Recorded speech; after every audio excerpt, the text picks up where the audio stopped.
supposed to do with these? I'm like, keep them. I don't know. Where can I get these for my girlfriend? No, she doesn't actually mind the snoring. She doesn't. Well, you don't snore as bad as you used to either. No, but if I snore on my back, I still like stop breathing, sleep apnea. But if I sleep on my side or my belly, I don't snore that bad. And you know, you can just use your imagination on how I know all that. Perfect. All right, I'm going to do the intro. Oh, okay. Welcome to the Apex Strengthcast with your hosts, Tyler Seabrook and Anthony Krasner. This Strengthcast is brought to you by Apex Strength. Strength training for everyone. I forgot to do that the last few times. Yeet. Today we have Darlene Phan from... America? Yeah, but whereabouts? Chicago? Chicago. She's a power lifter and just all-around interesting person. We've met her a few times. You know, she's real funny. Everyone gets along with her, and yeah, you'll get to know her over the next half hour or so. Was that the first time you met at Worlds as well? No. No, okay. No, Anthony just randomly came up to me. Comp was like, "Man, you're strong and little," and I was like, "Thanks." Yeah, Yeah. I like legitimate. It was a Hawthorne comp, and I was like, "Hey, yeah, that's you're really strong." legitimately what you said. Hey, I'm strong too. Like, you're just like, "You're strong and you're small," and I was like, "Okay." I think that just meant like height wise and not actually width. But I don't know if I said small. Maybe. Maybe it was someone else. You know, Elias from Queensland looks a lot like me. Who? The coach from up there. No. It could have been him. Yeah, I'm just trying to get out of that. You know, someone introduced themselves to Anthony and I. We were talking to him, and he was like going to introduce his name, and he introduced himself as Bugsy Bear. Oh, in America at Worlds. He's like, "I'm Bugsy Bear. Pleased to meet you." Yeah, this guy. So something we noticed. Oh, we'll get into introducing Darlene a bit more soon. Oh yeah. So something we realized when we went to Virginia for Worlds was that the Americans we were around were very fond of like random as nicknames that they've obviously had since they were 5. Yeah, so this guy came up to us and was just like, "I'm Bugsy Bear, pleased to meet you," from like a movie. There was another guy that called himself Big Red or something like. Oh, no, I know nothing about that. What's your nickname? So what's your 2-word nickname?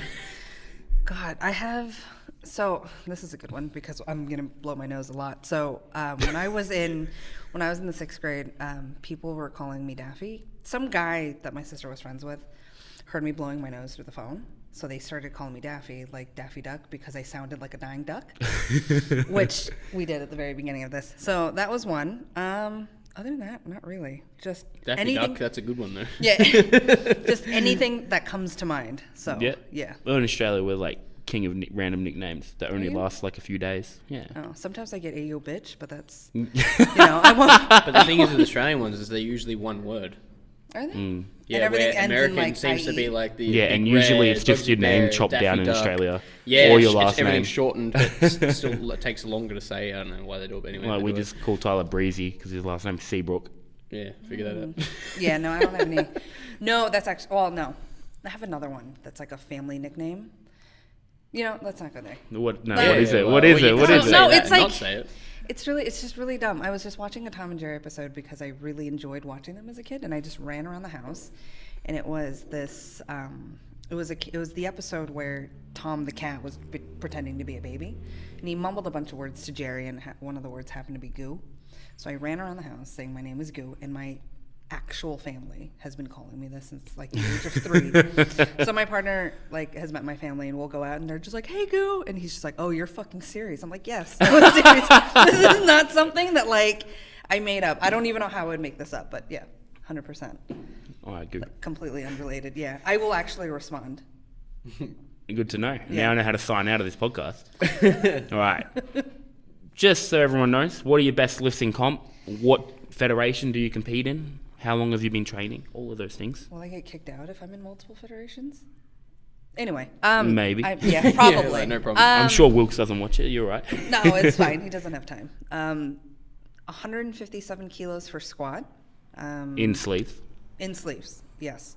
I do have reps. I haven't tried them out yet, but whatever. 157 kilos. 157 kilos with sleeves. No 0.5, just 157 straight. Oh, 100. Oh, that's right. 157.5 kilos. I like to not say it as well. Do you not? I love. I really have do you know to how our listen? numbers changed to one? Yeah, I to know. increments? It's the best thing that ever happened. Do you think so? Well, because I hate saying 0.5. Anthony loves it, but I hate saying 0.5. Hey man, I deserve every one of those kilos. All right. It's half a kilo. Yeah. I just think it's. I don't know. I like that. It's annoying 0.5. to say. Is it? Well, It's because nice. Well, because I think it's 147.5. nice and round. Like I You prefer know that saying it's going to be 155, 0.5. 157.5 rather than going 159. Anyway, so 157.5 Round numbers is squat. definitely the better, of course. Yeah. Well, when that thing got announced, I actually thought it was going to be either or. So you can do 157.5 No. and then round up to No. 180. Because they're doing it or because I think there's a 160. rule coming in where you can just throw the microplates on top of the collars like in weightlifting. They've- So it'll make it easier. Yeah, and that's something they're that making Charlie- it more efficient during the loading of the weights. And it will be. Yeah. When everyone gets used to it. All right, so 157 squat 157 and a half. and a half 92 and a half bench. on bench, and then 180.0 At what weight? under 84 kilo weight class. Yep. Yeah, Nice. that's all right. There's some good lifts. It's I wish I had slightly longer arms for deadlift, but Don't worry, me too. Do you reckon that's a cultural difference right there when you say and half, where we would usually say 0.5? yes. Like, have you noticed that, Anthony? No, man, but I'm not racist. Like, Yes, so racist of Maybe a little bit. can't believe I own a gym with this guy. I Like, know, right? So you're gonna respond. yeah, there's some good numbers. So when did you do those? I did that November 17th, 2018. So not long after Worlds, so a month No, after Worlds. it was about 5 weeks after Worlds. In America you did that? In America. And now you're competing next week Yes. in Australia. Yes. What are you hoping for? What are the goals? Well, I've been slightly injured, so With what? with a glute injury, more of like the top hamstring. So I haven't been able to do a lot of glute hamstring work. Squats, I'm still hoping for about the same 157 and a half. You can't do halves anymore. I don't know, 158 to 160. Okay, good goal. Well, it's Yeah. still PB. Bench has been going Get a well? half kilo PB. Bench has been going very well. I don't know if you saw yesterday. You were because you were here. I'm hoping for 95 to 100. Nice. I'm really trying to break 100 by the time I hit my 2-year mark. Yep. 2 2 years of powerlifting. That's some good numbers for 2 years. Did you train anything before that? No. That's really No. good. Yeah, When I that started, is, like, I thought you'd been lifting for a lot longer than that. no. My first time testing out my bench with the gym that was around the corner by my house, my bench was 55. First time benching. First time benching was 45. When they That's did like really their good. mock comp, I did 55. That's good. Yeah. Really good. And then deadlift goal. So you said glute ham 180. injury. 180. Yeah. Nice, simple 180. Like nothing 180. crazy, huh? Or 182 or 3. Just so over double. under. So these 1 kilo increments are screwing people. They are because you're like, I think they're going to be good. It's just going to take time for us to get used to it. like anything, right? Yeah. No. So there's some good lifts. So I actually didn't know you only listed for 2 years. Yeah. What got And, you? and genetics don't play a part in it. No, genetics don't Well, matter, man. I Like I mean- told you, you're just lazy. Every Asian person powerlifts, right? I mean, that's the joke in America, isn't it? I don't know. Like that's a lot on of you. Like you Asians, see, I feel like anytime something like this powerlifting would be happens, the we biggest get sport real in the world awkward. if that was the case. Yeah. Well, I mean, but I mean, that's like the running joke. I think in America is everyone's Asian when it comes to powerlifting. No, I know there's a running joke that everyone in the USAPL has a YouTube channel with like over the top editing. Maybe. What's your YouTube channel? Yeah, that makes sense for that I guy, actually like, have his nothing. I've thought Instagram. about it, but Yeah. I started editing. I was like, fuck my What? life. 2 years of lifting. Yes. Why'd you get into powerlifting? Because I wanted to be stronger than CJ. And are you? Yes. Goal ticked off, and he's like, I might as well keep doing Done. it. No, well, so he was powerlifting for about 10 years. He's been doing it for a really long And time. you're still stronger than him. So he stopped. Okay. So it started to taper off. He stopped caring, and he blames it partially on his genetics. But he just he was actually telling me that like the milestones that I was hitting took him a lot longer to actually get. So he was just like, I really think you'd enjoy it. That's why I'm I think you should surprised. keep Like, at because it. 2 years, there's some crazy numbers for 2 years. 2 years in my first comp was in July. So when I compete this July, it'll be 2 years since my first comp. Yeah, nice. And I started doing my actual programming in March of 2016. Nice. Those 2017. crazy numbers. I might just have to poach you from your coach now. My coach is CJ. I thought it was Adam Adam was doing my programming for... bench. No. So he was doing my programming for the Boss Barbell comp after Worlds. How did that go? That was the best comp prep I've had. Why'd you stop with Adam then? Because I'm poor. Yeah. Makes sense. Wages in America. Yeah, we hear that a lot though. A lot of people have to stop with their coach not because they're not getting good results, because it's expensive. No, it's 100% not results at all.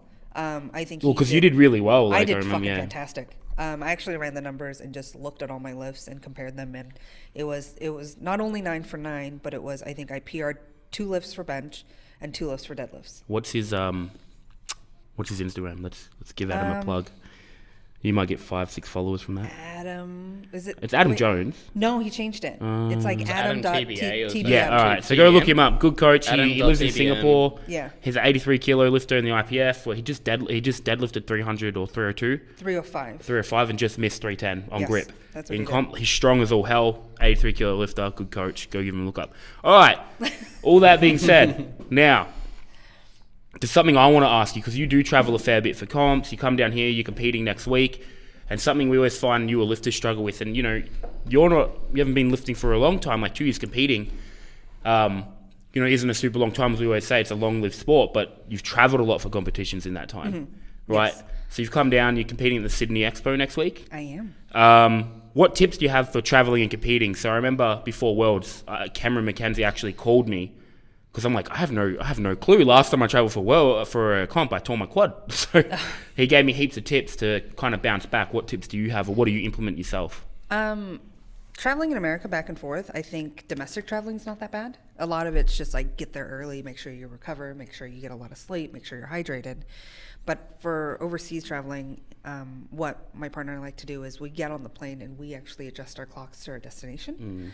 So when I got on the plane, it was 2:00 in the afternoon, so I stayed awake, and so by the time I land, I'm fully adjusted. So when I'm on the plane, I go to bed at between 8 to midnight, and then once I sleep, I'm adjusted to this time. You skip the now jet lag. I skip the jet lag. So the last couple of days, I'm up at 7, and I'm fine. It's actually funny. A tip Ken gave to me was the exact same one. Oh, was it? Yeah, and I took 2 over-the-counter sleeping tablets. Yeah. And then slept through, and I didn't have jet lag or anything, and then I got tired to do the same thing. He felt pretty good too. What were the sleeping pills? What were they again? They so if you ever need something that's sleeping, that's not too heavy, and it's all like WADA approved, ASADA approved, you just go to the chemist and tell them you want an old school antihistamine. Because you're That's what traveling. I take. Yeah. And they're really good. You feel a bit groggy, but you sleep solid on them. But not every night. I didn't get any grogginess, but I slept like 10 hours. Yeah, they're really good. All right, so that's a really good tip. It's something that Cam gave me and worked really well, and we'd only learned last year. I was going to ask you the same thing. I was like, what did he tell you that I missed out on? Yeah, so I'll tell you more after you go through more. Got it. So that's a good one. Definitely do that. So that variety earplug pack, I took a set for myself. I did take Benadryl, which was basically antihistamine, to be able to sleep. Just the whole bottle? Or? No, well, they're tablets, so I just took one. Soft. Yeah, it was. You didn't want to have a good time? Not really. So I took one, but it also just helps with your like hay fever while you're on the flight, because everything dries you out, and just really staying hydrated. Compression socks was another one. Yeah. So, and just really getting up and really stretching. I think at one point I got up and I was stretching for about an hour, and just really trying to get the blood flowing, because when we first moved here, I didn't do any of that. I just passed out for 12 hours. And then when I got here, I felt like I was dying. Yeah. So everything was like swollen. Staying active, like bringing a little foam roller and stuff on, it always works, with some bands. Yeah. Things like that. Yeah. Any other tips? Pack food. I thought we were going to get way more out of you. No, I don't know what else you do. Like, good that's though. literally all I do. Packed food, plain food isn't really good for you, and it's not calorie dense. They don't feed you enough. Yeah, so I bought heaps of food on the plane, but that's actually a really good tip that people overlook. They're like, I cannot eat for 8-12 hours. Well, no, because you're not going to be able to catch up on those calories. Yeah, I basically also have like a little pharmacy in my bag. So I also have like caffeine pills in order to keep me awake, in order to sleep later. Yeah. So instead of passing out early, I just try to keep myself awake. Stay awake, caffeine, fight the urge. Yeah. They're good tips. You want some more tips for in the future? Bigger shoes in case your feet do swell. Because last time I couldn't put my shoes on. It was really bad. It's never an issue I've run. Yeah, I never get swelling or anything. Yeah. Would it be an idea where you got compression socks with skins, like wearing full pants, skins be an idea in regards to compression? Skins? Yeah, skins are. So like they're like basically like compression pants, right? Oh no, I just wore my fat clothes. I forgot to mention that. So basically, everything's super huge, so I can just swim in my clothes. And It's like all my clothes. yeah, well, it's because you lost weight. I'm just getting fatter. So, I think that's it. I think that's all I really Yeah. do. Some other tips that Cam gave me that were really good for actual travel were I think the biggest one was the setting your time to where you're going was the best one. Packing food was another one. The other thing was like smashing Hydrolyte or Powerade powder on the plane in water. You dehydrate so much, and then you come off the plane a day or two later, you actually weigh a bit heavier, right? You're holding water as well. It really messes with you. You can bypass all of that just by slamming water and staying hydrated. But obviously, if you're drinking way more water, you need to get more electrolytes in. Yeah. So things like that. Now, here's a really big tip that I always look crazy for on planes, but so often traveling, I'd get sick. Mm-hmm. Planes are just cesspools. They're just cesspits. Yeah. It's just like a bacteria breeding ground. And nobody, like, I mean, I'm going on planes and just seeing some dirty crap. Like, you see people putting their manky-ass feet on the food trays and, like, sneezing all over everything. Who is that short, though, to be able to put their feet, like... Yeah, people. That's the real point, yeah. But, like, no, just dirty, man. Like, they're just dirty. So this wasn't a tip Cam gave me, but something I do. I don't get sick on planes anymore. I look like a crazy person. You just wipe everything down. I wipe everything down with disinfectant wipes. And then anytime I use stuff, I use Dettol hand sanitizer. Yeah. I don't get sick anymore. That's a good idea, though. Because you're touching shit and then you're eating. And, like, you get the sniffles and stuff, but now I don't get that anymore. That's another one. You got a comp in a week, you don't want to get sick. Yeah, I also did bring sanitizer. Didn't use it. At least the thought was Yeah. I thought about it.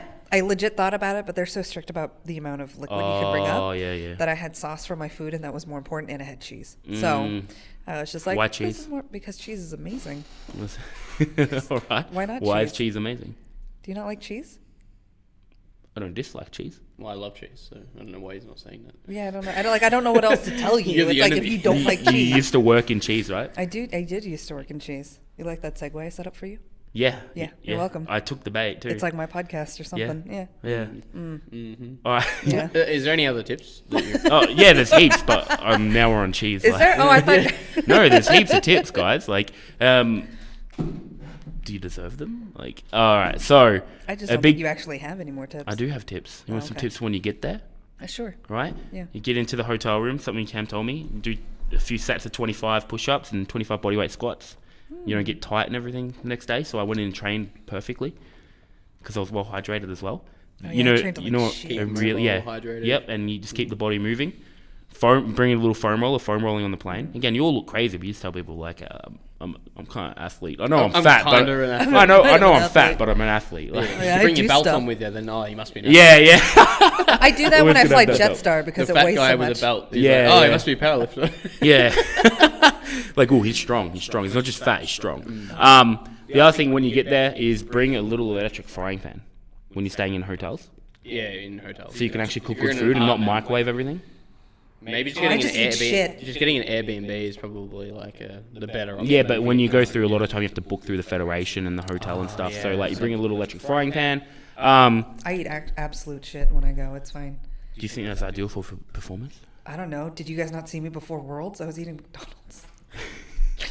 At the weigh-in, This is why you've got to carry your belt everywhere so people know you're a I powerlifter. just was like, I don't know what we're gonna do. We've been driving for 16 hours, and I ate Macca's the whole time. It was great. Do you come in underweight or do you have to cut weight? No, I don't have to cut weight. No, I don't you have to worry sit about it. under 84? Yeah, perfect. Well, then, eating Macca's, I mean, it's probably less than ideal, but you do you, fam. Yeah, I know. It's been working out. It's Sort better of. than not eating. Yeah, I haven't had to really. I haven't really had to worry about a water cut. And I've never. I'm really like, I don't know, against people just eating shit on comp day and that because just eat how you normally eat. But if that's how you normally eat, I then... Well, what it's else kind- was there in and Virginia? It's kind of pointless to some certain degree. Like, you've eaten all the way up to comp, and on comp day, there's only so much you can absorb and take in. And you're not even, like and then Sam you said, just you don't feel even fucking need a lot bloated of it. as Like, fuck if you eat fatty foods. But it was. I mean, we drove in from Chicago. We're in the car for 16 hours. We dropped off our stuff at our do you friend's feel a place. bit personally attacked? No, No, but like, no, that's exactly what happened. We were just eating trash. Like in the car, I mean, what else are you supposed to do? So, and you know what? You would fit perfectly into powerlifting like 15 years ago. Oh, great. Because that's all they did. Did you drink a lot of beers too? No. Well, then you could have performed better. Yeah. Maybe. That's the secret. I should have. Just been completely wasted. Yeah. It'd have been great. So, Yeah. Money in the bank. what did you do with cheese? Ate it. What did you do working cheese? I started off working in cheese in New York. And like working with, like, what just did working with cheese, selling peas. This So, podcast is like a clusterfuck. yeah, I know. I told you this was going to be bad. No, I worked in. People want to know what cheese. I know. So no, It I was just like there was no plan. You know what? At the minimum, I hope it's entertaining. Oh God, I hope so. Or, never mind. No, I worked in cheese. Sold cheese. We were cheesemongers, so we just educated people on cheese and just really helping them out on buying. Some big Company. Yeah, the company I worked for was in New York, and they were Murray's Cheese. So we had our own caves. We did our own. They did their own washing and stuff like that. Their own aging. They worked with different restaurants to create specialty cheeses, and a huge importer. So they're the actual gold standard when it comes to cheese. So like the IPF of cheese. they're the IPF of cheese. There's also a lot of drama. Yeah. So I did that. A lot of corruption as well. That's going on Instagram. Yeah. Yeah. And then I came here and I actually was working for cheese as well. So I was working for cheese. I was working for a wholesaler importer of cheese. And then It's just an interesting line of work. It's Because I just remember watching the Melbourne Uni Instagram back in the day, and there was just always big things of cheese. Yes. Wilkes taking bites out of blue cheese. You know, he doesn't know CJ's name. Really? No, he legit put him on as my coach for Sydney show last year as Mr. Cheese. And then I got an email from Greta, and she was just like, what's his name? Because the roster said Mr. Cheese. It's so good. Yeah. So He calls probably knows. Cheese Lady and Mr. Cheese. Yeah, 100%. Oh, you got to meet his wife. Yes. Well, we were at a restaurant and he just happened to show up at the same time. And we're just like, no. And then he sat behind us. He's like, no. I'm going to put you on the spot here. A fact about cheese that like nobody would know. Yeah, so This podcast has regressed since last week. This is probably the biggest topic of we've ever talked about. Well, cheese. The What? most off topic. well, let me ask you this. What's the biggest thing that you're confused like when it comes to cheese? There's a lot of questions. Cheese is the food version of wine. So there's just different regions of cheese. Okay. Cheese can be only called different names, or bries can only be called bries if they're made in a certain region. They can only, Camembert, same thing. Like they use different types of milk. They use like all of that stuff translates. Like there's cheeses that taste saltier and grassier because of the grass that the cows graze on, because they're by the sea. Yeah. Because it's that makes sense. So when it comes to things people need to know about cheese, temper your fucking cheese when you eat it. What? Temper your cheese. What's that? So people always just buy cheese and they eat it. The cheese change over time. But so when you buy your cheese, you let it out, you let it sit for about 20 minutes, and then you eat your cheese. I was like, why are you so good? In the right system. Rather than give some people. Who was the first dude mold on cheese? To decide to let cheese go moldy, or girl, and be like, that's a good idea. Let's now try and eat it. Yeah, so any of the bloomy rind cheeses that are soft on the outside that look a little bit fluffy like pillows, that's all white mold. So then anything blue, you get like blue cheese, you get different types of blue mold as well. Some are actually injected with mold and some are just natural mold. So I actually don't like blue cheese because of the reaction of penicillin, of the actual... Yeah. So it's very rich. It's very rich It's cheese. just like the very metallic flavor that some people actually get out of eating blue cheese. So I actually don't eat blue cheese. Yeah. Interesting. But it's covered in mold. It's like riddled. Yeah, I never understood. Like, if my normal cheese gets mold, I'll throw it out. No, you just cut it off and eat the rest of it. Yeah, that's in reality that's what you could do, right? You can do that with hard cheeses. That's cheeses. the same as meat when they hang it. You know, it goes No. moldy and they cut the mold off and then they have what's that? What do you have to say about meat? Well, I mean, so you're telling me if you bought a steak and a part of it was molding, you would just cut it off and eat the rest of it? You can, yes. Okay. I mean, I guess. Oh, you have a good story about that. At the butcher's? Yeah. That you just cut. Well, no, they used to just get like a whole thing of beef, hang it up for weeks, and then just cut off all the bad old bits, and then Yeah, I guess. get down closer in and said it was the best cut ever. So say you get real. So you train at home. Yes, I do. I love your do. gym Thank you. setup, buddy. No, thank you. You train at home. You've got a I do. full Eco setup. You bought it to Worlds last year. Yes. How do you find training at home? How do you stay motivated? Do you train at random times? Do you do half your splits and everything? Let's go into that. So training at home, I actually think is great. I hate my neighbors, so I'll deadlift at home sometimes, and it'll rattle the entire house. Are you on stumps? I have like a bit of plywood under. That means your house on stumps, yeah. Is your Oh, house I on don't know stumps? what that means. It's So, you know, probably. most I don't think it's houses big are over there, man. I don't know. Maybe, It's not my maybe. house. Anyway. I'm a renter, and that thing is So- like 100 years old. Yeah, so probably actually. Do you Anyway, have a platform like something? I have mats on top of plywood, but the mats are actually a bit thicker, so they're probably twice the size of these guys. So they actually absorb quite a bit. Yeah. Not great, but better. I deadlift at home. Oh, I do all of my lifts at home as much as I can. Sometimes if I'm going into my heavy sets, I actually go somewhere else so I don't have to worry about breaking the house because it's not mine. But as far as motivation, I think it's actually easier for me just to kind of get out of bed, eat my breakfast, and then do that instead of drive 45 minutes to one of the only powerlifting gyms in Chicago and then do that and then drive all the way back because traffic.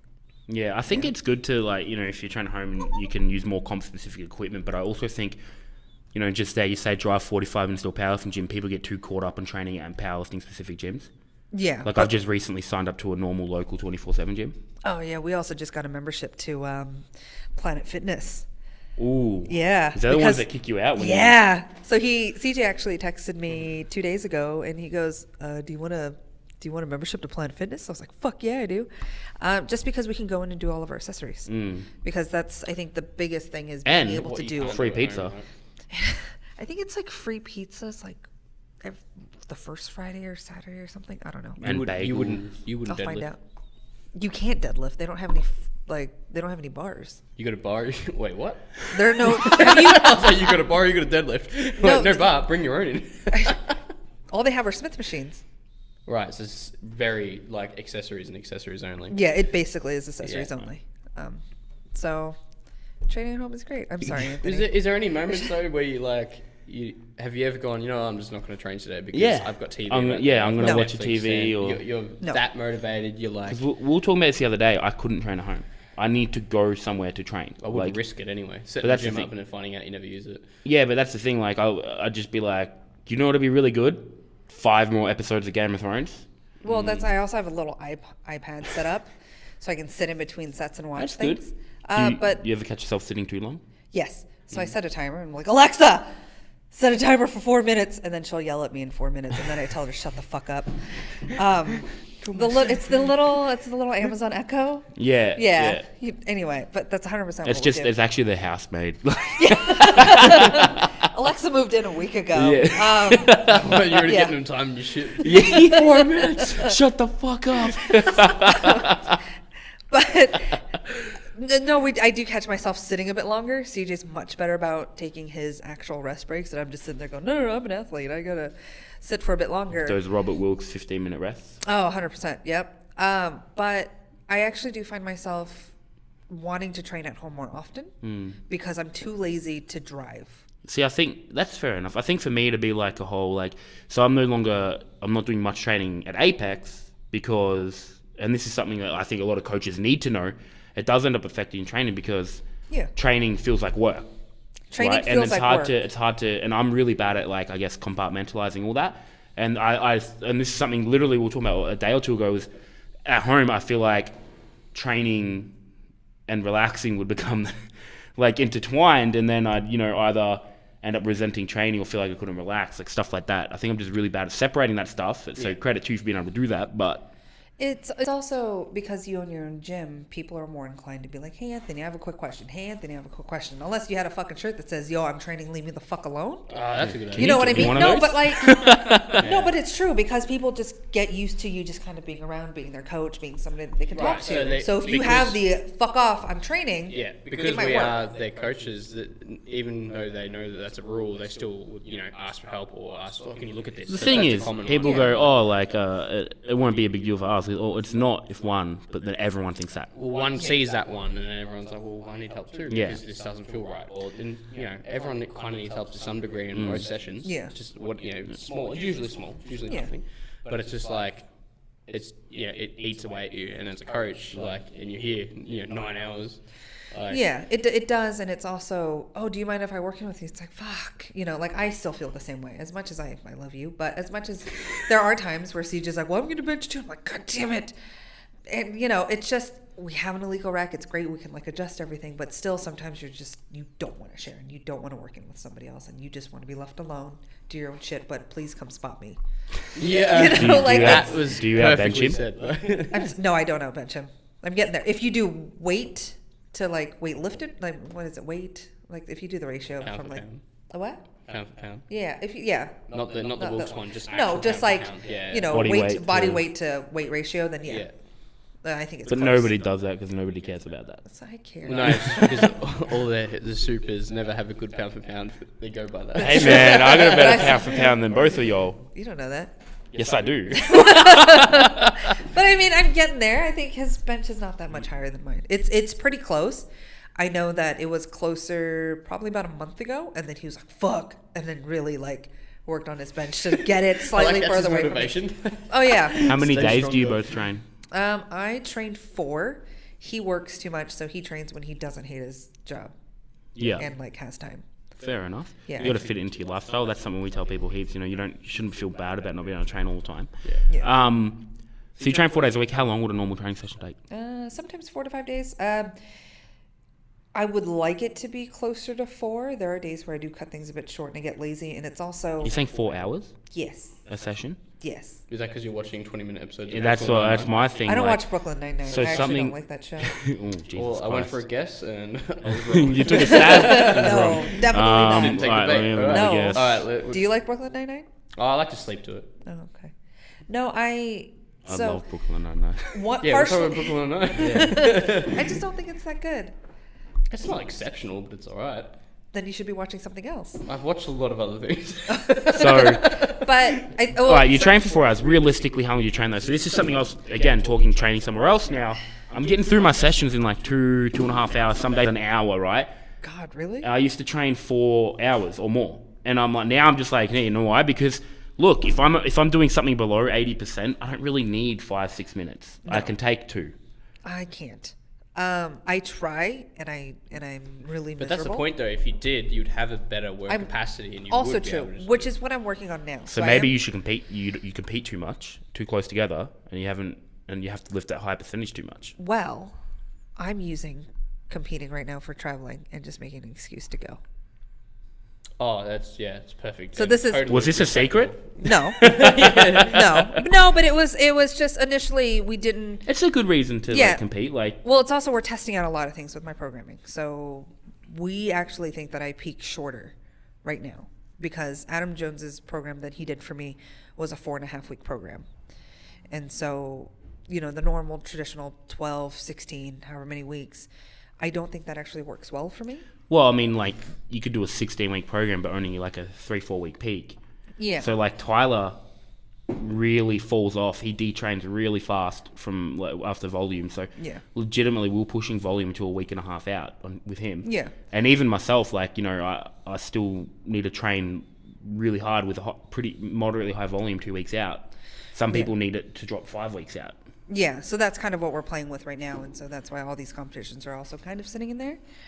But when I train at home, I also don't have I don't have access to a lot of the accessory work that I like to do. So sometimes I will go to the other gym and I will come home and then I'll finish everything there. Or because I still bench 4 days a week, that takes up half my training every session really. So yeah.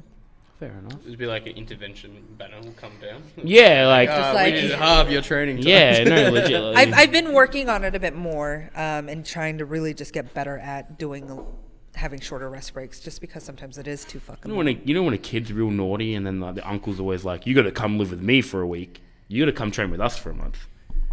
Will you sponsor me? As in pay you to be here? Well, no, as in to be in Australia as an American. just so I can stay here long term. Can we do that? I'm like, I don't know how that I works. haven't looked into that. Do we have that power? Like, I don't know. I You're a know a business. I know a hospitality business that probably would. Do you really? Mm-hmm. Oh, They used to do it heaps. we can talk more after. Yeah. Yeah. Sure. No, legit. Anyway. Like, there's heaps of people that do Sponsor that. me. There's heaps of people that do that. It just means you have to work for them for like 3 or 4 years. I'm just done cooking. I've been It's a not- chef for you like could 15 just- years. You a chef? Yeah, Oh, I was a thought chef you were for waiting 15 years. tables. Well, that's what I do now because You prefer it? the pay in America is trash. Abysmal. Yeah. So Let's get you in Australia. Let's get you training here. Let's get those hours down to like an hour and a half and get you to do more. And you get jacked. Yeah, you get jacked as hell. are you sure? Yes. I can almost guarantee it. We'll see about that. Just get me here first, and then we'll talk. No, I feel like we're gonna get used for this. Like, Yeah. All right, next big topic. Like, there's been some big topics today. Jeez. Oh God, what is my life? Thank you for coming on. Oh, no I want worries. to talk about gun control. Okay. We had a Way to conversation about it segue before. in there, yeah. Yeah, no, there was a really bad segue there. I was Yeah. like, I'm No, gonna it's make it fine. like as awkward as possible. How do I transition this? I don't know how. Fuck it. Gun control, you guys. You Yes. just gotta send it sometimes. Just while we're on random topics, Yeah. No, but I feel like it's also, you know. you had a good take on it before. Well, also like being in Australia and really just not being an American here, just really adapting to the culture and really getting to know everyone and just You did live here for a fair while. we lived here for 2.5 years, and it was something that we didn't just want to, let's hang out with the, you know, American expats and do all of these American things. We really did the full Aussie thing. Every weekend we walked to Bunnings, got a snag, fed the dog. Like, it was like, this is what we did. I don't even do that. We did that. Like, Yeah. my partner wears a Collingwood hat and gets booed out on the street. Ooh, Yeah, I like no, him. I he- like him. I'm a So Collingwood it- fan. He is partially because we lived in Collingwood, and secondly because the more people gave him shit, the more he was like, "Fuck you, I'm wearing this." Does he have all his teeth? Do you have all your teeth? Maybe, probably not. Collingwood joke. Yeah, I know. You must have been hit a few but- times. I Yeah. was gonna say, I banged for Collingwood too, but I got fake teeth. So, like, And you really want to fight this dude? Everyone would say shit. you're like, oh, Collingwood, I like that team. Yeah, Yeah, nothing to say about that. you're gonna be premiers this year. Like, all right, yeah. Yeah, Living no, in Australia. no, but it was when we were here. We were the resident Americans that were very open to talking about a lot of topics. Gun control came up way too much. Politics, and we came just up a lot. brought it up again. No, and that's fine, but it's you know, all you get is what you see from the media and whatever you read online. And I don't think it's 100% factual. And when you are willing to speak to somebody who's actually open about it and willing to have a conversation about it, I think is very healthy for both parties. And so it was something that we didn't really shut people down. We were like, this is how we feel about things. This is how the country is. I understand where you're coming from. These are our thoughts. And I think that's really important to just be able to have a healthy debate and overall a conversation where most people just kind of try to shoot us down. They're like, no, this is not, you know, you should just get rid of all guns. And, you know, we were talking about it earlier. The laws need to be updated. 100%. Yeah. This is the problem with the I left just- and the right, and then they attack each other and shut each other I down think while they're having the issue conversations. But as they well, need to though, have is like you have no conversation. experience of what it's actually like in that country. So you see a little bit in the media, and you're like, no, I know what's right for, or I know what should happen. I know how to fix this. Well, no, you don't. Like, No, you don't know what's happening. But it's, you know, you have such a massive country with so many people, with so many different, you know, it's a lot to figure out. And I think, like I mentioned earlier, I think what New Zealand said and what they ended up doing was fantastic. And that's 100%. We saw it and we're like, fuck yeah, we're behind it. And what exactly did they do? For people They, who don't know? they got rid of what, automatics? semi-automatic. Semi-automatics? Semi-automatics, yeah. They didn't even have automatics. So I don't think Yeah, it was, semi-automatics, because you don't fucking need them. Yeah. Like, it's great to have. They're fun to shoot, but like, you don't need them. I mean, Well, it's like, because I was shooting with Trent Ross. Trent. Yeah. Yeah, Trent Ross. Yeah, we were in you don't know his Virginia. name? Are you guys? Oh, his last name. No. Yeah. And we went shooting in Yeah. Virginia, and it was awesome fun. But I was like using these guns. He was like, "Oh, you can buy this if you want." Like, and I was just like, "This is crazy," because like it's a weapon to kill, like Yes. efficiently too, because it's so easy to handle. It's so easy to load. It's so much ammunition in it. Like, it's just crazy. I think the debate when it comes to that is, we need protection. I call bullshit. I Like, mean, with- the sound of a shotgun cock is enough to scare most people. Like, but like I said, if I was getting attacked by somebody and if I pulled out a fucking musket, somebody would be like, never mind. So how is that? Like, no, but it's true though, because it's if like it could Probably because they're like, where was she hiding that musket? also that, but it's just, like you don't need something that efficient To defend yourself. to defend yourself. Yeah, you it's don't. true. Bat a fucking bat, like, I mean, I don't need anything. I've never had any issues defending myself, but Well, I've never even needed a just gun. pepper spray and how effective that is. Yeah, Like anyone gets hit by that shit, they're done.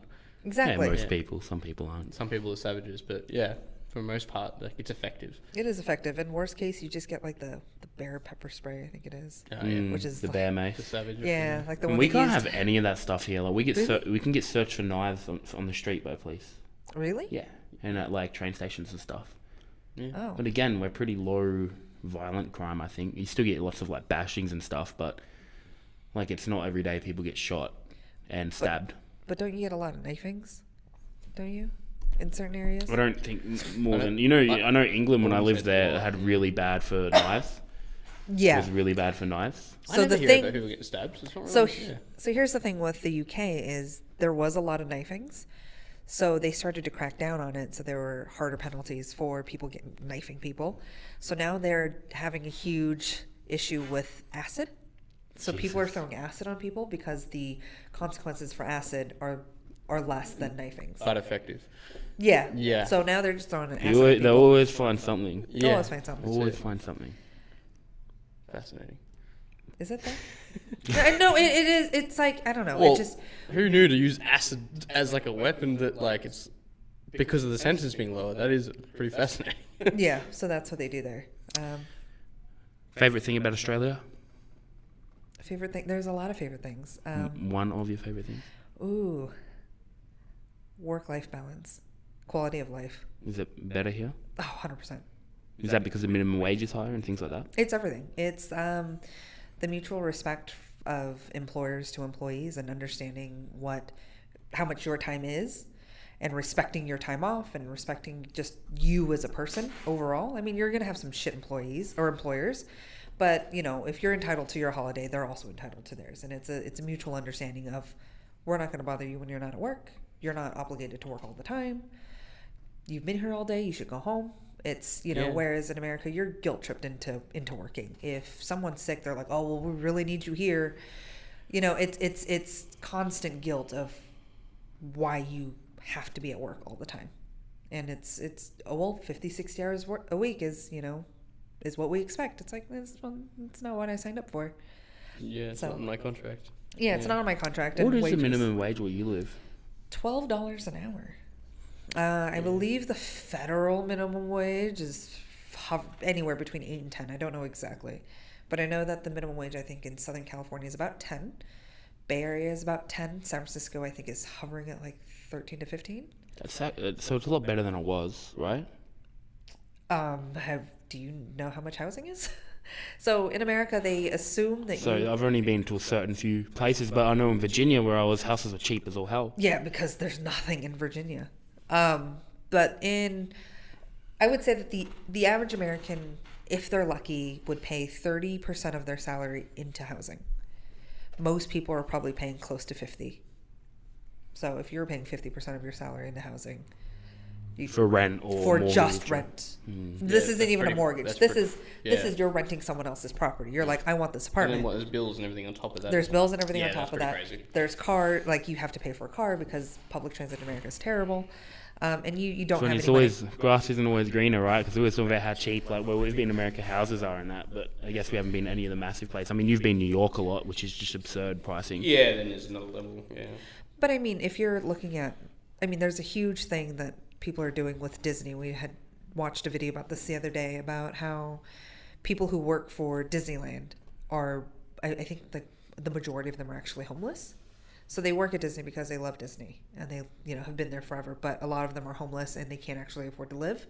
So now there's a huge thing going on with Disneyland and Anaheim, and it's a whole thing because they're trying to get them to pay more. And I think a lot of them are still making $13 an hour when the average rent in Anaheim is like $3,000 to $4,000 a month. Oof, Yeah. holy shit. Yeah. So It's people forget that like the poorest in our country are in the top 20% richest in the world.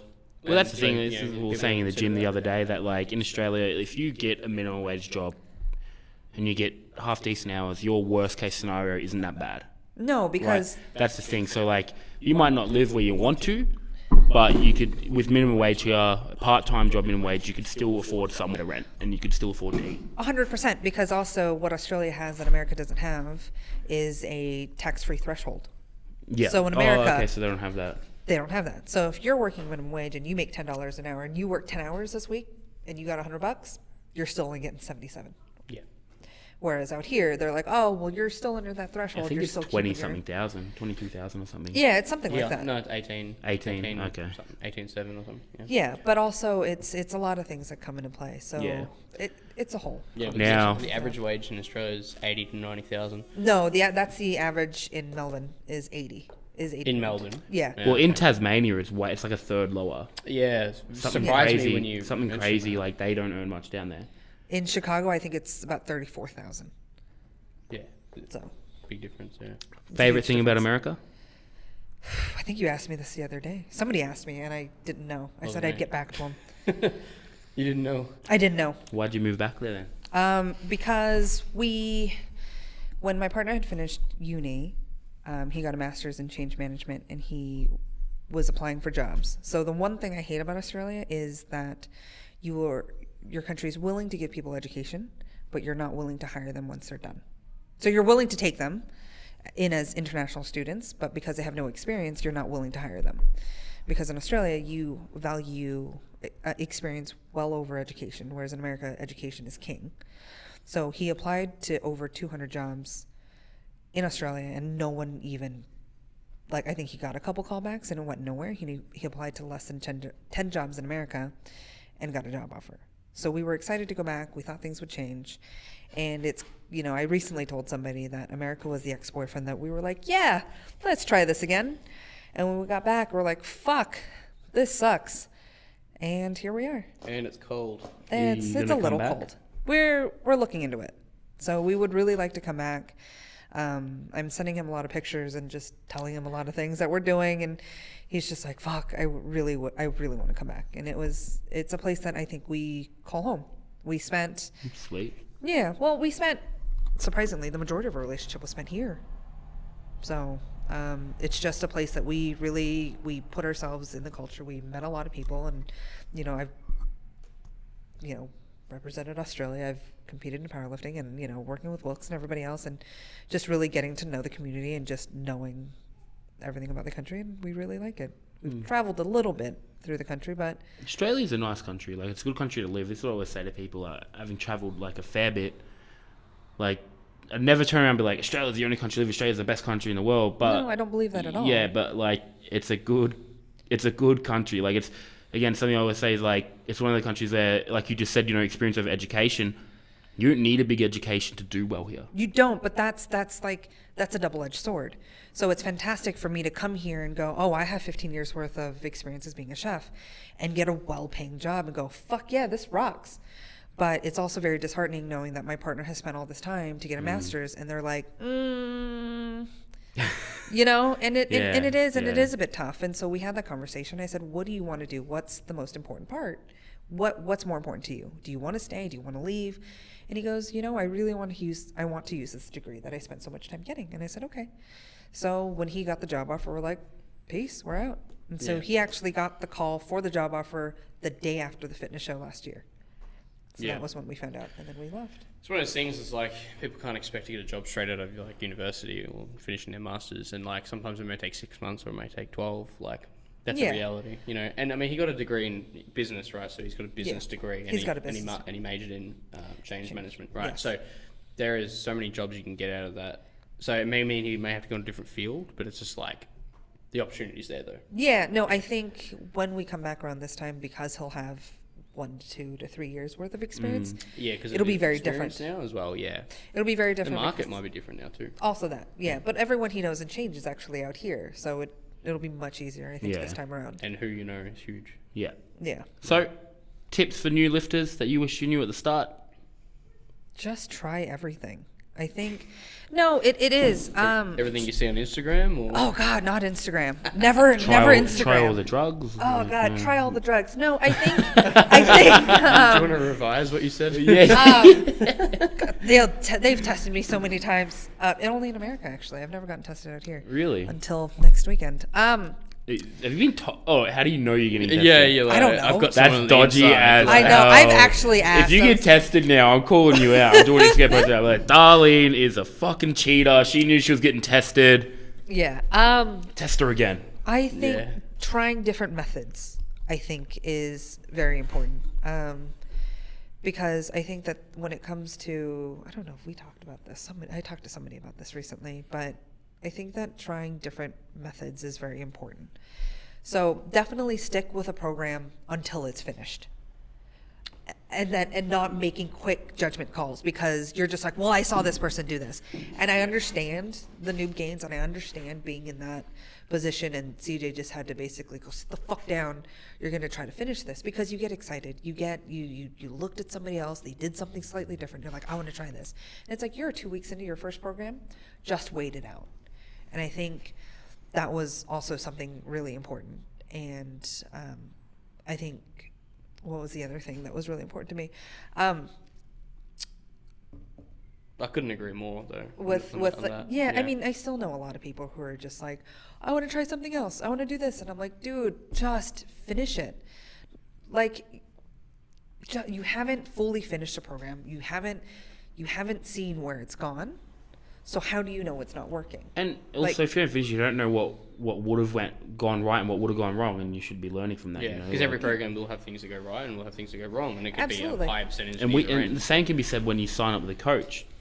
Run it through a while. Yeah. Like, don't come and drop out 6 to 8 weeks and go, I wasn't getting anything out of it. Well, bro, you're like literally halfway through a training cycle. 100%. And yeah, I'm not saying that every coach is amazing. No, you're going to have some shit coaches, but you also need time to know whether or not they're shit. Yeah. You know, and it takes time.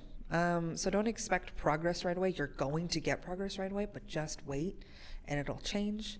That's one of them. Mindset, I think, is huge. And it's something that I know you touched on it a couple weeks ago on your Instagram, I think, about growth mindset. And it's something that CJ and I talk a lot about constantly. And I think he did a fantastic job of coaching me initially, and I give him credit all the time when we talk about it, and he's just like, you are always going, he's like, you will always be better, you're going to fail, you're going to have shit days, but you have to be open-minded, and you have to just go in and just go, well, today I'm a bit tired, I'm a bit stressed, this is what happens, and you know, we'll shoot for next time. It's really hard in a sport where you spend so much time building up to one day, and you do that in a lot of sports, right? But you've just done a 16-20 week cycle, and then you don't put it together in the day. And you're like, yeah, but bro, if you had done that a week before, a week after, you might have done really well. Yeah. Like, it was literally one day out of how many? Agreed. But it's also like, you have to figure out people's peak, you know, like everyone's peak. And that takes time. It does. So tonnage, intensity. It's everything. You name it, yeah. Like, my first competition was, it wasn't a disaster. It wasn't great, but we didn't know his experience in powerlifting was different from what it is now. So he was used to geared lifting. He was used to dealing with much bigger dudes. So going to a slightly smaller female doing raw, he was just like, I think this is how we're going to taper. And I went, it'll be completely different. Yeah. And so when we got the roster, and I was like, no one's an 84, and we're like, fuck it, let's see what happens. And you know, my first squat attempt, I think I missed. My second one I got. My third, I hitched.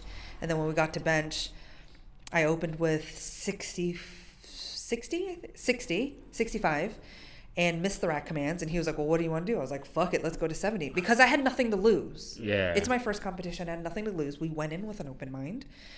And so we went with 70, and I immediately went, oh, fuck, I don't know if that's a good idea. And he also went, oh, shit, I don't know if it's a good idea. But we never told each other until after. Ugh. We didn't want to psych the other one out. I got 70, and we're like, fuck, it's 75. Because we wanted to know how it would go. I don't necessarily recommend this for everybody. But because of someone who's not... different mindset you have, though, so a lot of people will take that really badly. Exactly. But you even the way you're expressing is like, oh, the mindset was just like, fuck it, let's see what happens and see how I respond and everything. But a lot of people can't separate that. No, and that's something that he really worked on while we were doing our coaching sessions. So he's just always like, I would leave and I'm just like, fuck, it didn't really work out great. Like my squats were terrible. And he's just like, but you slept like shit, or you were sick, or you had a really rough day at work. These all come into play. And he just really, really pushed this through. And so I don't get stressed out during competitions, really. I don't really get stressed out during training. If my lifts are shit, I go, fuck it, they were shit. It's fine. And then we move on. And because you will always get better. And and I've had other girls ask me about this, and they're like, oh, well, I really want to go 9 for 9. Or I've had other friends go, did you go 9 for 9? I was like, fuck no, at 4 for 9. and the way. But they always go, well, did you want 9 for 9? And my response to 9 for 9 is anyone can go 9 for 9 if the attempts are low enough. That's so true. And I think that there's I generally feel like women generally are a bit more conservative with their lifts than men are. When you start going into the third attempts, for men, it's all red lights. It is. It's all It's like, red. dude, So you guys are I've like, done fuck. 300 in training. That 280 losed really well. Fuck it, let's do 320. But that's when you know that you're really putting in the effort to you never want to leave the platform going, fuck, I could have done more. You know what I mean? Like, I think that aiming 9 for 9 for newer lifters is fantastic. If it's somebody who's a bit anxious, who's a bit nervous, 100%. I think that it's good to be like, hey, just to make them more confident, to make them feel 100%. a little bit better, 100%. And that is something I do recommend for people. But I've had girls that are like, man, I don't really care. And I'm like, fuck it, let's do this. And I think it's such an interesting mindset. You never hear people really say that, right? Because a lot of coaches are working with newer people. Yeah. But I guess it's like even after that comp recently when I went 6 out and I was like, look, I'm not really that upset. I still totaled 850. Yeah. And like I went 6 out of 9. Like, I gave it a red hot crack, and I will again at nationals. I think that's a really good you don't hear people I guess you don't hear people say stuff like that as well, though, because they're scared of calling out, and it's a little bit different, right? Because it is really built up 9 for 9. it is really and built stuff up. but on the other hand, you put it really well when you say if you're going 9 for 9 out all the time, you're probably not taking enough risks or trying hard enough. No. Yeah, right. you're not taking. And the same thing where Ben recently was just like, and I said on the last live stream I did with Sam Hall was, someone asked about anxiety and lifting with a big squat, and I was like, look, yeah, there's ways you can manage it and everything. These are some tips on how I manage it and that, but if you're not a little bit anxious, a little bit nervous, you're probably not trying hard enough or lifting hard enough. I get a little bit, but not. Yeah, but if you're not a little bit worried about missing it or going, oh shit, that's heavy, then You need to put the weight up I say a it all the bit. time to Anthony is you need to respect the weight. 100%. I find a really hard time balancing that Because, nerves and then respect for the weight. because he I'll be will- like, fuck it, it's 340, I'm gonna do it. Yeah. Or I'll be like, oh man, I think I'm gonna miss 300 today. I find it real hard to balance that, or when we were benching 200 in the gym, I was like, I don't know if you got it. I'm like, man, it's only 200, I don't care. You got to find that balance. Yeah. Yeah, because if you're overconfident in the sense that you don't respect the weight, then you go into a 90% lift with no effort, and it's hard, and then you go in your own head, or And why it was it psychs you hard? out. And it's like, well, because you didn't try. You just went into it whatever, I've done this before, but it's still heavy. Yeah. You know, and it's always treat every lift as an attempt. Warm-ups, everything. Yeah. You're 100% every time. And you're less prone to injury because you're not going, I'm just gonna, and then you just fucking tweak your back That's because the you're thing, being lazy. and you get more efficient. The motor patterns, the movement gets better. 100%. You think about it, the majority of the reps you do are warm-ups. Yeah, right? So I agree with that's that. when you should be perfecting the form. Yes. That's when you're going to get the most carryover form. Well, over time. Yeah. Well, you still got to do it with the heavyweights. People don't realize how much work you can actually do with the warm-ups. Yeah. The other thing is, even if they are really sub-max weight for warm-ups, try to move them fast with perfect form, because that has carryover as well. It's not like we always tell people to slow down on the squat and everything to get them in a better position, but then when their squats are really good, then you start speeding them up again. Mm-hmm. Do you know what I mean? Well, I actually talked to Charlie about this the other day, and I was just like, well, are you explosive through all these lifts, constantly? Because it does have carryover, and it does make you move the weight a little bit better as well. But I mean, definitely stay tight through the whole thing, and you're not just. But that's the doing thing. This. If you tell a lifter to move fast, and they get sloppy. They get sloppy. Well, then don't tell them to move fast. You actually slow it down Yeah. until they get it perfect, and then you're like, all right, now we're going to speed it up a bit. Yeah. But yeah, like if you're squatting 120 for the day and you don't move 60 kilos as fast as you can, what are you doing? Don't be lazy with it, Yeah, move it like you're moving 120. Yeah, exactly. 100%. Another thing I really think is important is to create logs. I have a log of my very first day of when I did my powerlifting program from 2 years ago. So I actually write them all down and I actually flip through them and I see, because I like data. And so I can see how things move. And when I did the last competition with Adam Jones, I actually put in all of my deadlift, a separate spreadsheet, but all my deadlift, squat, and bench attempts from every comp, what I got, what I didn't get. And ironically, my best lifts are squat and deadlift.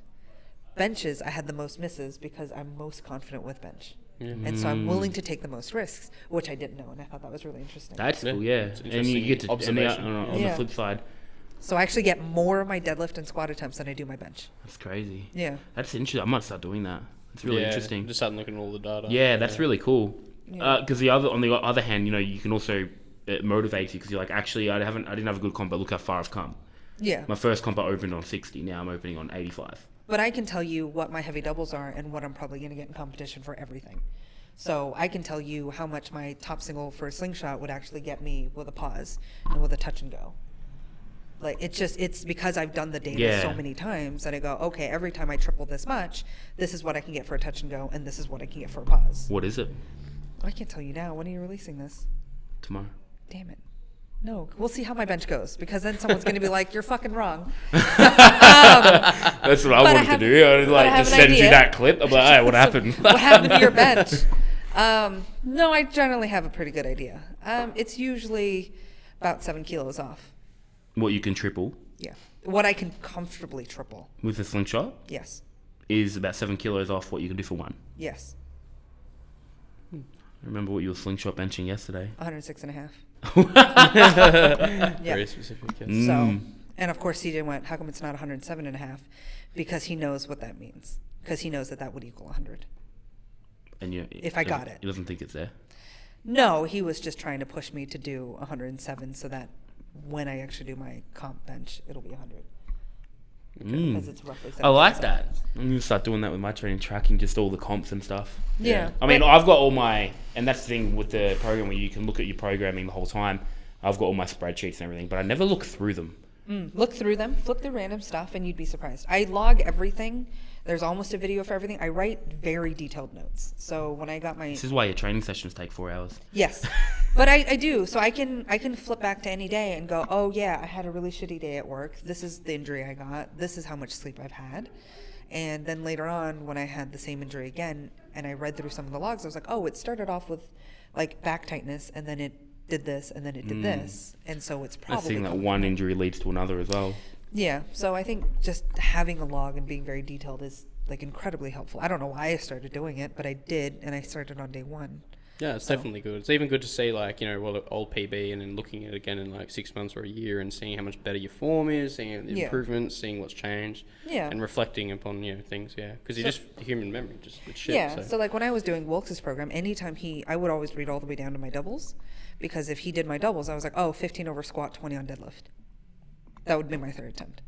Because I love reverse engineering everything and seeing how things work, because then it makes me understand things better. But that's just me. So, and bench 4 times a week. Yeah. That's saying, like, bench a lot. Women bench all the fucking time. Men bench all. I mean, I bench 5 days a week. Do you really? Yeah, and a lot of times I double up too. So Well, if you see, I'll come in, I'll bench, I'll squat, Why is I'll your do bench some not that accessories, good and then. Look like that really hurt. Isn't his strict hole better than yours? No, that's right. Yours is, what, 80? Because unlike some people, I actually decided to cut weight. Are you just And calling my us bench. fat? Are you just calling us fat? Yeah, I did. No, because I cut weight. I don't know what you want. When I cut weight, my lifts actually go up a little, so it's fine. Yeah? Yeah, they actually aren't too bad. My lifts don't drop, which means I should probably cut more weight, but that's, So I'm telling you, 210 will fall in the next year. Okay. You're like, At 120. that's how you know he's still talking about it. Yeah, you know what? You usually have a comeback for everything. For that one, I had no comeback because I'm like, you're right, it's shit. benching 5 days a week. I've been benching, I think, 3 to 4 a week for the last 2 years. You better hope you don't miss any fucking lifts next week. Yeah, I know. Dude, but the thing is, if Just I make did, a I wouldn't even care. Make a bunch of Instagram accounts. Just Just a troll. Like, yo, what's up? What's up with your lift? Oh, I thought you were gonna get 100. Yeah. Yeah. But you know, it's the thing is, like, the community's great. I go in, I have fun, and at the end of the day, it's just, it's fine. It's a sport no one gives a shit about, and we forget that no one cares. Right. So You before know. we, I mean, we do care. Hey, this Everyone actually in it got cares. really informative. yeah, Did it? It did. Yeah. Oh, thank you. Before we sum it There all were some up, really good tips. Oh, I have more tips. I mean, I can go on forever, but I mean, we should, because then we could just cut out the first half and play the second half. And it would actually be a really like, good. oh, just It'd why did actually be the a really good audio sound podcast. different? to finish it up, Come on, man. We got. lifting stories. Did you think of one? No, I I gave you don't. 24 hours. I know. Charlie messaged me earlier. She's like, "Do you have any stories?" I was like, "No, I don't fucking think so." Like, it's just, I've been very positive on lifting overall, and just really just having a good attitude about it, and just not letting it weigh me down. But you know, like, yeah, I've had some shit comps and I've had some shit experiences, but it's just like, I chalk it up as experience and it's fine. You know, like.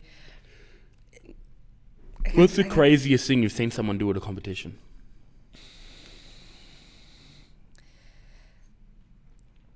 Drop a deadlift in Virginia Beach. What was it? I mean, what was your deadlift that you dropped? I was I don't hoping you were remember. going- I don't I was- remember how much it was though. But you dropped 350 kilos. 300. Some dude dropped 315 kilos at Virginia Beach. He's jacked as fuck, though. Was he though? Yes. I got the photos to prove it. Oh, okay. Yeah. Okay, so that's the crazy thing. I guess, you don't hang out with many strong people, so it's a bit weird watching someone lift that much. Well, I hang out with Or you. try to. Right. So, you're. Cut the fucking camera! No, I really don't think anything crazy has happened. Like, everything's been fairly mild. I don't know. I don't compete that much. I've only done like 6 comps. 6 comps, yeah. Yeah. So I haven't done that much. No, nothing exciting, I swear. Yeah, probably more likely in training. I reckon, like, usually something crazy would happen. Because competitions is only like once every now and then, I guess. So Yeah. nothing in training.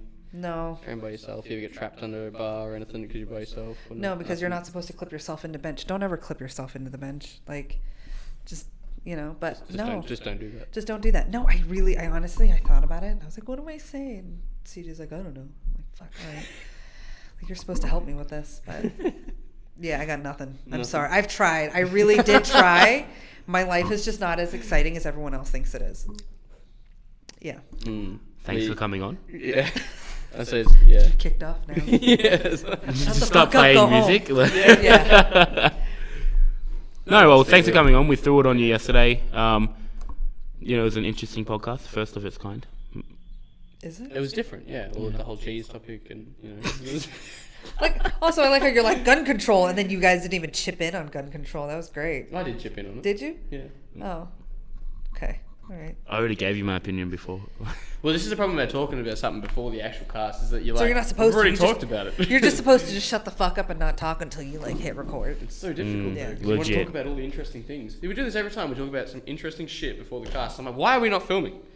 Yeah. Don't film. And then we get on, and it's like when we did the Kevin one, we had this awesome in-depth conversation, and then we did it, and the podcast was really good, but I was just like, we went over, and we did it with Tony as well. We go over these things, and then they're like, oh, we've already talked about this, so they just gloss over it real quick. Yeah. And you're like, so no, they need to listener hear. needs to, like, yeah.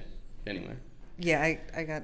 Yeah, no. Whoever watched this till the end, I'm sorry. leave a comment. Leave a comment if Did you it did stop watch recording? it till the end. I'm just Leave kidding. leave a roast for Darlene, because I had no good ones coming back. What'd you say? She's like, stop recording. I'm like, no. Did you just panic for a second? Yeah. No, thanks for coming on. Look forward to seeing you lift next week. Yeah. We'll make sure to let everyone know how you go. Enjoy Australia. Does for the anybody wanna next coach couple me? Weeks and Do you want to fly me to Sydney? No. Then no. well, then, Okay. yeah. Well. Oh yeah. You guys have a business to run. Sorry. I just don't want to go to Sydney. And money to make. Yeah. I'm just kidding. Yeah. Thank you. It was a pleasure. Yeah, enjoy the rest of your time in Oz. Oh, I will. And hopefully you come back more often. Thank Maybe. you. And maybe we'll see you at Andy's Worlds. like, "Fuck, I'm out of here." Maybe we'll see you at Worlds. Maybe. No, I won't be there. Ah. Yeah. Sorry. Why? Cause Canada. What? No, because USAPL Nationals. So I'm gonna do that. I'm Is your telling mic Wilkes off? you live in multiple, Oh, no. lived in multiple I'm offended. federations. I'm offended for all Canadians. Yeah, I don't care. Tell him. What's he gonna do? Ban you. No, he likes me. Yeah, what are Canadians gonna do? Well, the rules are rules. Nah, I don't give a fuck. Gold. And that's a wrap.